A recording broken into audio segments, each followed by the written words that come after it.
Hello, everybody. It's James. I have another CEO Jimbo for you. This episode is uh, again on MH370, the 777 that went missing maybe just under 10 years ago in the uh, out of Kuala Lumpur heading to Beijing, China.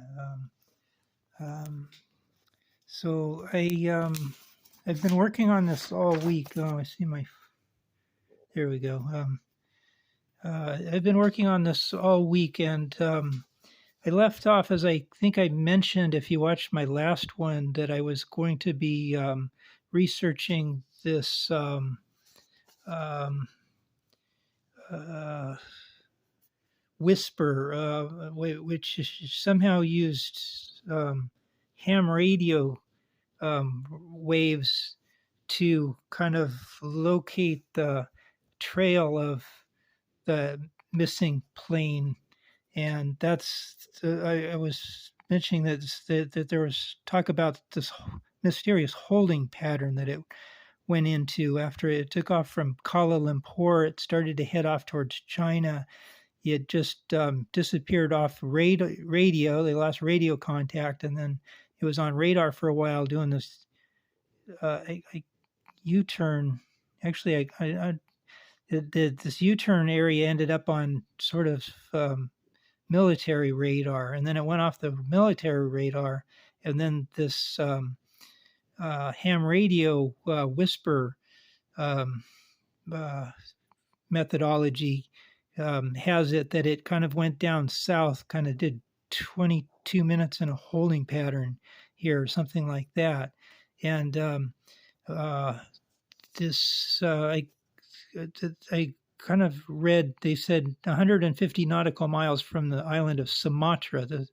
This is Singapore, like here. This is Kuala Lumpur, where it took off, and this island here is Sumatra. And so like this represents, this segment is 150, so it could have been like right here. That's 150 nautical miles from Sumatra, or it could be down here, 150 miles. So anyway, I just decided to kind of put it there, and it could be up here sort of, but there's kind of almost some land over there. If you put it here, it's kind of, clear out in the um,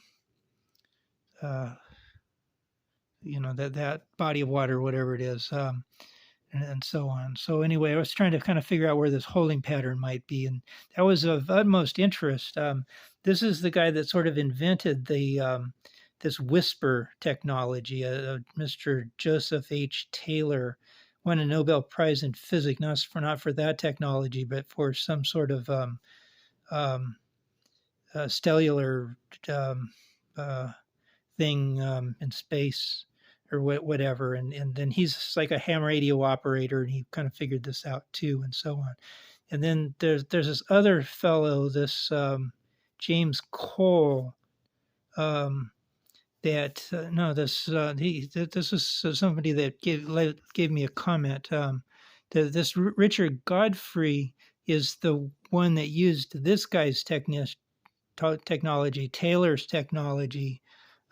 Godfrey used it to kind of come up with this holding pattern using this whisper technology, wherever that went. So enough on that. I actually kind of lost interest in that.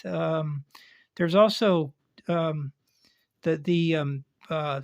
Inmarsat, which also sort of tracked it, where it took off at just after midnight, and Inmarsat has it in flight up to like 8:45 a.m. the next morning, and then it disappeared off of their tracing. So there's kind of evidence that if that technology is correct and everything, that it existed till then, and then crashed or sunk or whatever, it disappeared off of their tracing. So what I got interested in was basically kind of like two different facets. One, I became very interested with other flights. Basically, there's sort of like a lot of different theories on what happened, and they're sort of like your lithium battery fire theory. And there's also the theory that the pilot of the 777 crashed the airplane on purpose. Um, and so I kind of vacillated a bit where I was kind of really focusing on the lithium battery fire, and then I kind of went to the purposeful crash scenario and so on. And um, uh, so anyway, that's kind of the way it kind of started out in the week. And I kind of got kind of thoughts in my head that this kind of reminds me of a flight that I've been kind of like following the aftermath of, this UPS Flight 6, which was a Boeing 747-400 freighter that took off from Dubai maybe in about 2008 or 2010 or something like that. Apparently caught fire due to lithium batteries, tried to turn around and come back to Dubai, and it crashed in the greater Dubai area, more or less, on fire. And there's kind of seems to be similarities. And on reading, there's actually quite a bit of other people that have sort of like drawn parallels to these two flights. The Kuala Lumpur, the flight, the one, the main one here. I was kind of thinking in terms of Alaska Airlines 261, which crashed just west of Los Angeles International Airport into water. And not so much that it crashed into water, but it was a loss of control accident where the airplane was going from part of Vallarta, Mexico, to San Francisco, Seattle, I think it was. And it got kind of roughly to about San Diego, California, and was having serious control problems. And the pilots kind of were saying, I think on the radio even, that they were trying to use their spoilers to try to gain control, that they were just testing things, and they were finding that the plane flew better with the spoilers out than not, and so on. And then it kind of went haywire where they had a pitch up problem, and they were kind of trying that, and then they had a serious pitch down problem, and the airplane ended up crashing into the water, and they all perished. But the control situation was what interested me, because there's kind of a new part that was found, the landing gear, and there's people that are basically saying that the landing gear may have been down when the aircraft crashed. There's evidence, because there's damage on both sides of that part, that the gear must have been down. And so I was kind of thinking in terms of maybe they didn't have the gear down for landing, they had it for stability control. Because they were having control issues like Alaska Airlines Flight 261. So anyway, I kind of went on from that, and I kind of lost interest in Alaska 261 and gained interest in UPS Flight 6. And I've spent a lot of time, including today, I was reading quite a bit of detail on that, and I'm still lacking detail.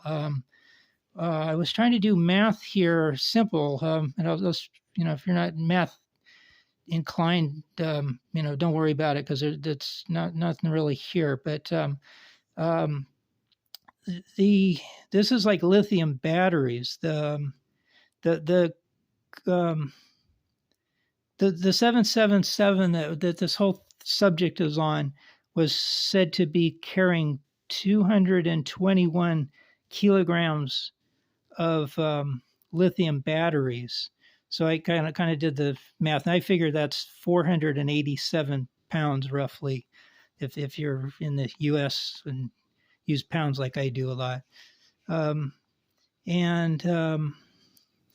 I was trying to figure out, okay, this one had roughly about the weight of a motorcycle, kind of a small to medium-sized motorcycle, and lithium batteries in weight. I was trying to figure out how much weight this UPS flight 747 had in lithium, but oddly, they don't give it to me in weight. They give it to in like cell numbers. It had like 30,000 battery cells, but it doesn't tell me whether they're AAA or AA or D cells. So I can't figure the weight on that. I was going to compare the two and see if how much more lithium battery load this one had than this one had. And then there's this other thing that's really kind of I don't know. It's the conspiracy theory type thing going on where this is, maybe not. I don't know. But this plane was carrying the MH370, these mangoes. They're sort of like a mango that we in the United States don't see too much. It's like like a tangelo type thing, but a mangosteen. It's about the size of a tangerine, and the flight was carrying like somebody said that it was the equivalent weight of a hippopotamus with a baby hippopotamus on its back. It's like 4,000 pounds of these. And the odd thing is that they're just totally out of season, that they grow like down south in the greater Kuala Lumpur area, and they do transport these, but they were just totally out of season. So it's like, how would they even have these to transport them and so on? So it sort of like suggests that maybe these were actually like lithium batteries under the disguise of mangoes or something like that. So I was trying to kind of figure out that too. Like it was basically you've got they had 9,000 pounds of these mango things. So I was trying to kind of think in terms of, did this plane have like 9,000 pounds of lithium batteries, and this one had 9,000 pounds of mangoes that may have been actually indeed lithium batteries. So anyway, that's just something that's you people can play with, because I'm not really that interested in, other than that this might have been a battery fire. This is the map. This is, I kind of had a title on this somewhere. The 5 SEDs. This is from last time. If you watched the last time, there were kind of 5 different groups of people that said something. The people there was like several people on the Maldives, and I didn't mention this one. I forgot this one, but on the island of the Maldives, there was a group of people that said they saw MH370, sort of implying that it was high, very high up in the sky, but they saw it. This group, this is a single person. This is a lady from the UK that was out in the middle of the Indian Ocean somewhere in a sailboat, and she said she saw a fire, which sort of implies that it's high up, also, because she didn't say it was low. So it kind of implies that she saw an aircraft on fire high up in the sky. There was a fisherman that said that he saw it land in the Strait of Malellan, or whatever that is, which is between Sumatra and with the island that Kuala Lumpur is on. There, that's not an island. That goes up into Vietnam and all that. There was somebody that said that they saw the aircraft flying low, kind of right in this area. And there was somebody that said that there was an aircraft that was burning, I think off in this area somewhere, was burning. So I made this map here. So maybe the plane took off here. Say it was going to have a battery fire. It hasn't yet. It's taken off here. It's come up to this area, and now it's had such a serious fire all of a sudden that the plane loses radio contact. And it looks almost to me like the crew might have actually like tried to turn around and come back to Kuala Lumpur. Oh, this comes back to remember Alaska Airlines, the one that I was telling you that crashed near Los Angeles. How I came up with this idea is it comes if they were coming back in here and were on fire, um, they they and if they're coming back and they're on fire, instead of continuing to come back, they made this turn out this way instead. Why did they do that? If you look at it on this map, they come up here and they turn around and like they're coming back on fire to Kuala Lumpur to land, but they made this turn to their right and went out over the water.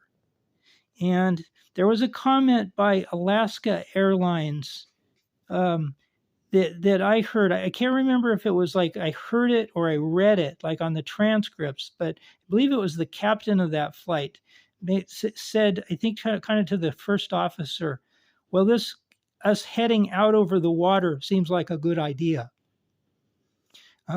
Because they were out of control. They were, they kind of had they were like over San Diego, California, kind of heading to Los Angeles to come in, on a approach over the Los Angeles, Cerritos area to come in on 27 left or something like that. And they made this decision to go out over the water. And, the controllers kind of, I think, almost like put this idea in their mind, because they were going to like, try to nurse it into runway 9 into Los Angeles, where their entire approach would be over water, and they would just kind of pop, off over the beach onto the runway and land with an airplane that's just partially in control in a controlled crash. That was kind of the plan, and it didn't work out that way because they ended up upside down, and they ended up doing worse than that, where I think it just went straight into the water. But it seems like this crew may have been in the same situation, but instead of being just out of control like the Alaska flight, they were actually on fire. And they may have like crashed right in this area for, anybody knows or whatever. But it's also possible. Another theory in there is that that maybe it was a fire, but it wasn't that serious of a fire as far as burning the airplane up, but it disabled it. It wiped the crew out. The crew lost consciousness, and the aircraft continued at 35,000 feet heading south, and just kept going south until it ran out of gas, and then it crashed into the ocean, kind of on its way to Antarctica type thing. So anyway, that's kind of where I'm at on this, and I could go on, but I think you got the idea where I'm at on this. Where I'm heading to, on this is I'm getting increasingly interested in the flight crew. I remember when this first happened. I remember that them talking about the flight crew, and somewhere I don't remember if exactly when between today and the the first news story on this, but the captain of that flight is really credited with sort of being almost the first airline pilot to have like a YouTube channel, and he was like sharing the joy of airline pilot flying on his YouTube channel.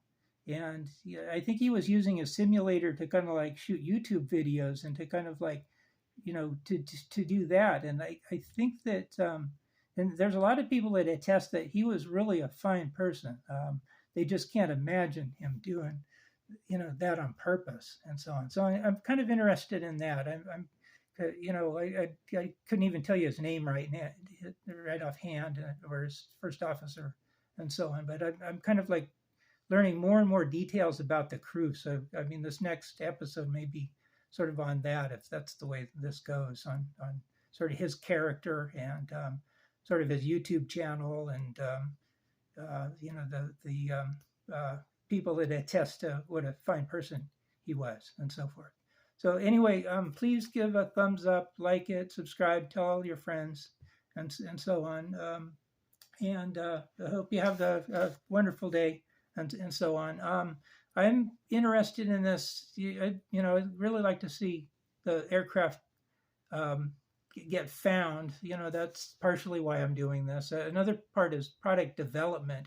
And I kind of like changed my focus a little bit on the fire, because I think that there's probably more possibilities of product development for that. I was reading about the UPS flight that crashed, and UPS they talked about the UPS has lots of uh, uh, uh, things that they have done to handle fires and prevent fires and so on. They have blankets that go over lithium batteries.